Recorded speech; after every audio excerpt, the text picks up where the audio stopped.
I hacked my fiancé's phone and listened to her cheating on me with her coworker. Hi, welcome to my channel. Today, we've got a story from r/cheating_stories where O.P. hacked his fiancé's phone and listened to her cheating on him with her coworker. Before we start, if you have any personal stories of how you got out of a toxic relationship with your cheating wife or girlfriend that you want to share, feel free to email them to me. Let's get started. Original story. I wonder when I will get past this. Me, 24M, and my fiancé, 25F, have been together for 6 years. I proposed to her during COVID and she was having her affair when she accepted my proposal. Why would anybody do that? Why would someone accept a marriage proposal from one person while sleeping with somebody else? Anyway, this is a long post. I have been typing it out for weeks. It is therapy for me in a way. Not looking for any advice, just trying to empty myself out somewhere. Tell someone, even if it's just strangers on the internet.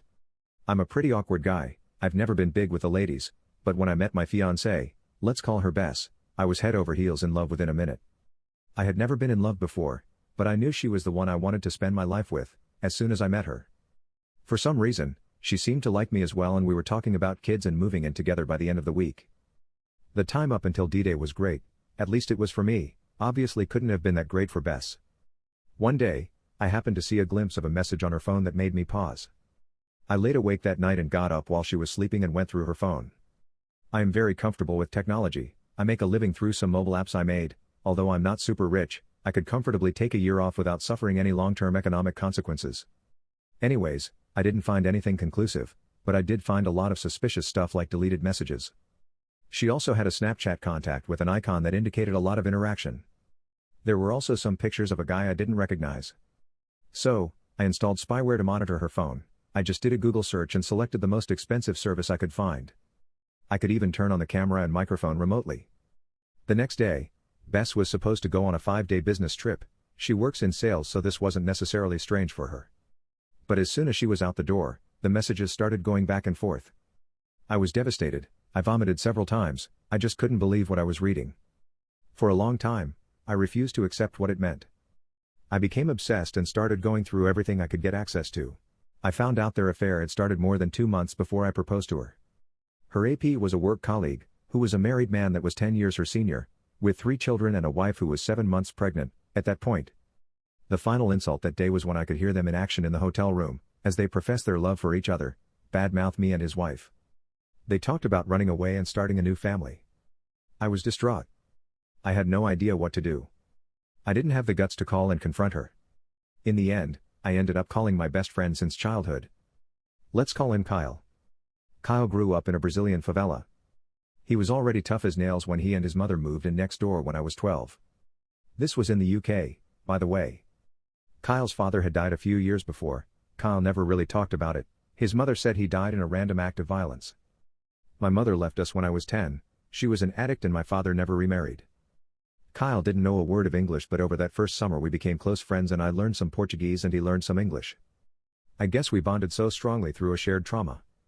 Me and Kyle have been inseparable since, which is kind of weird, as I am a conflict-shy, an awkward nerd. Kyle is very popular and not afraid of anything, unlike me. Kyle is not big or muscular or anything like that, he's just damn tough. Everybody loves him. In high school, someone planned a surprise party for him and 250 people showed up. I can probably count my friends on one hand, and 3 of them are more people I know than actual friends. Anyways, sorry for rambling on, back to the story. I told Kyle everything, showed him the messages and the emails I managed to uncover.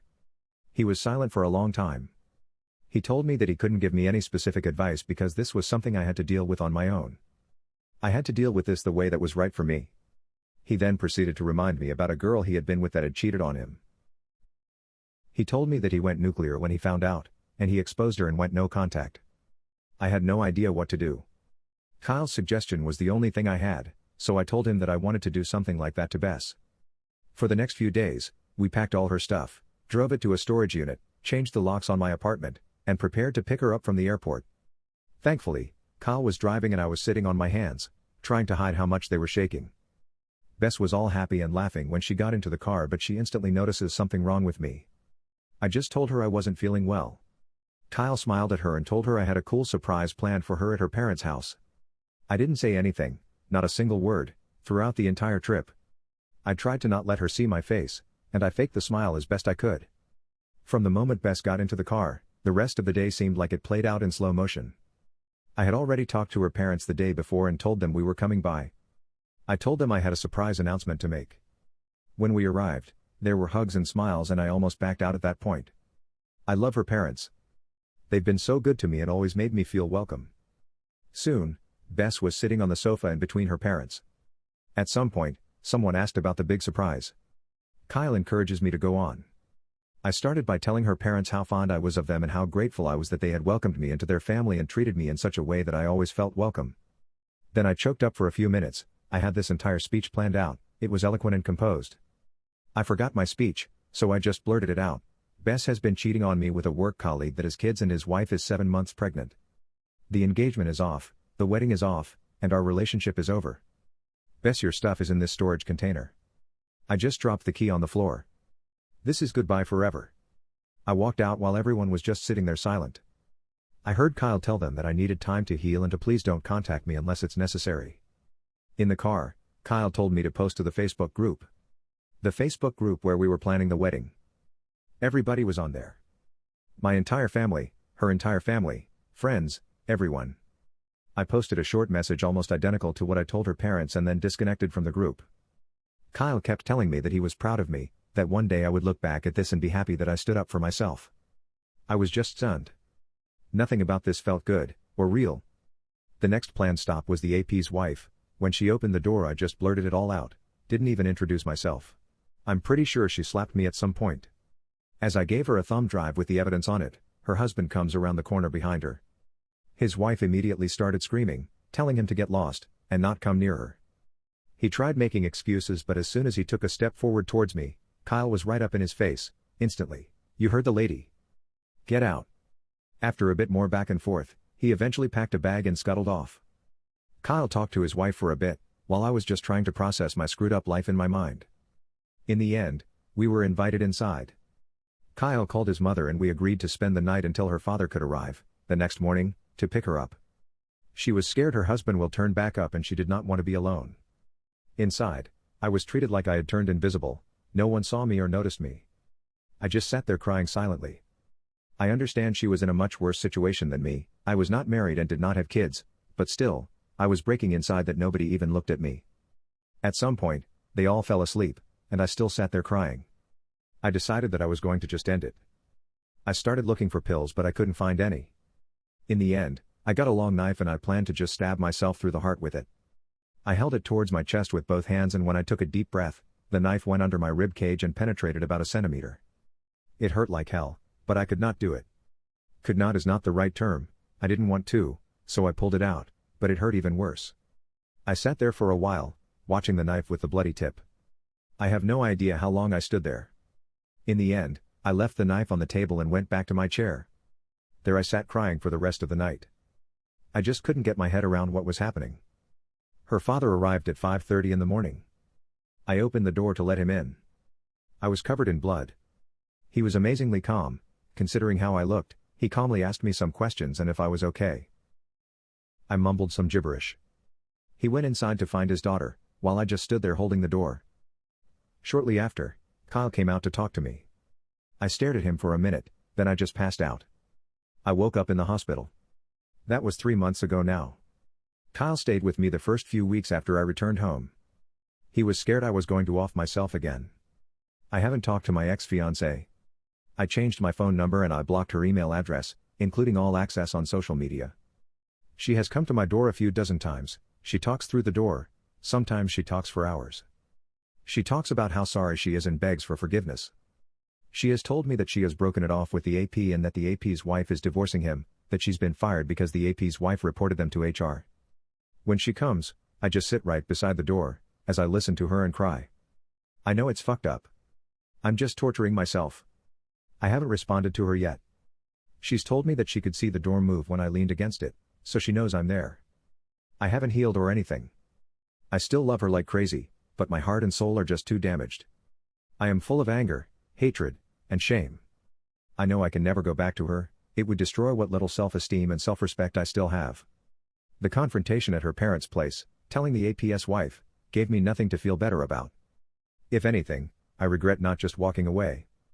People had been telling me that at some point, the pain will go numb or become different. I hope that day is soon for me because right now every day is hell.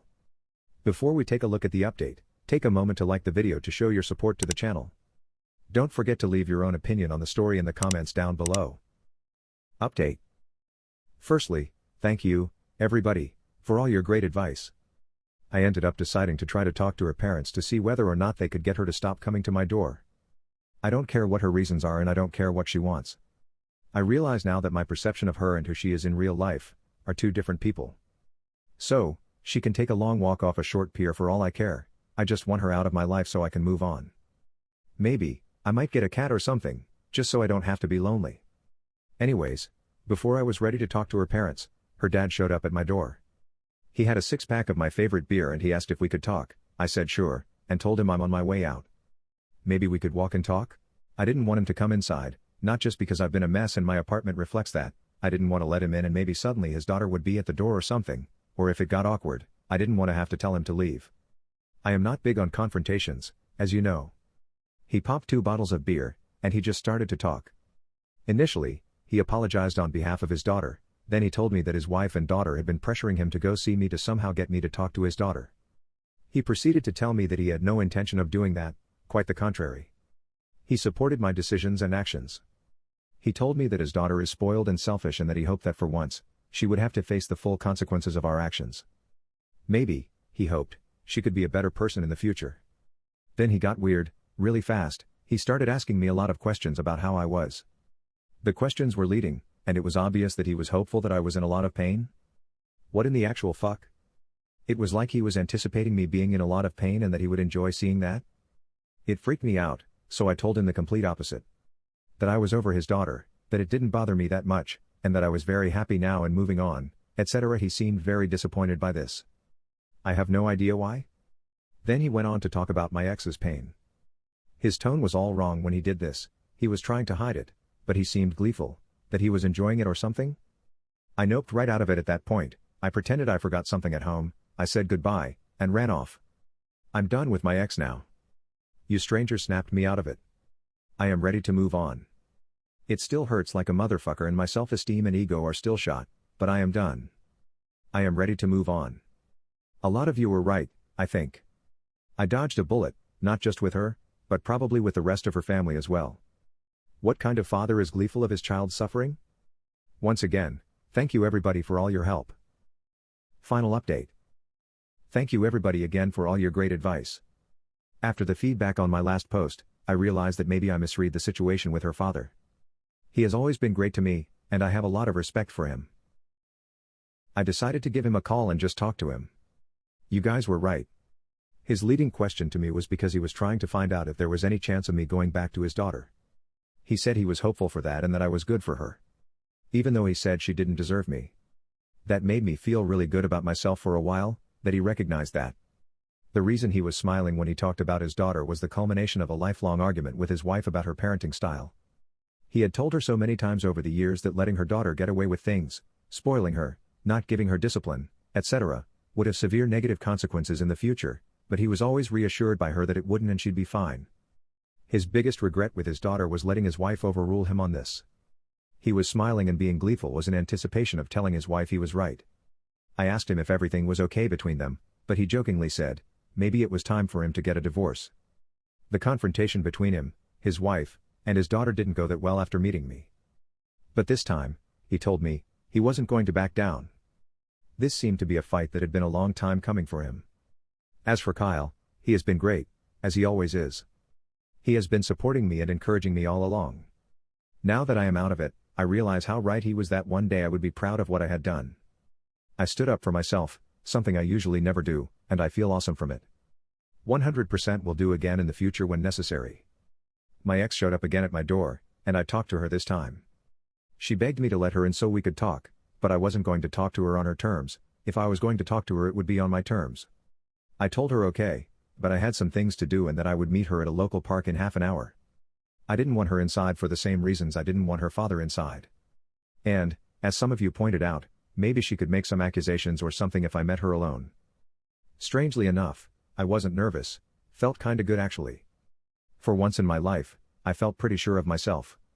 Anyways, I went to the park, she was there, crying. I sat down, we had some meaningless small talk. She tried to interrogate me about what I and her father talked about, but I told her that it was private between me and him and frankly, none of her business. I was starting to get bored, so I asked her what she wanted to talk about. She then went into this hour-long tirade about how sorry she was, how she loved me so much, how wrong it was, how she hurt me, yada, yada. She begged for me to consider reconciling. She would do anything. I told her that I forgive her because I don't want to carry that anger, hatred, and hurt anymore. But, no. Getting back together? That is never going to happen. People who love other people don't do what she did to me. Her actions proved beyond any doubt that she is not a nice person. Nice people don't do what she did. I can never trust her again. I told her I want to live my life with a nice person that I can trust, a person that appreciates and loves me. And due to her actions, she is no longer a viable candidate for that role in my life. She cried hysterically. I sat there and watched. It was strange, I have never felt that detached from anybody. I felt upset about how little I cared. This indifference isn't me, I can't remember any other time at least. I called her dad to come to get her. I told her that I hoped she would get some counseling and fix herself, something was broken inside of her.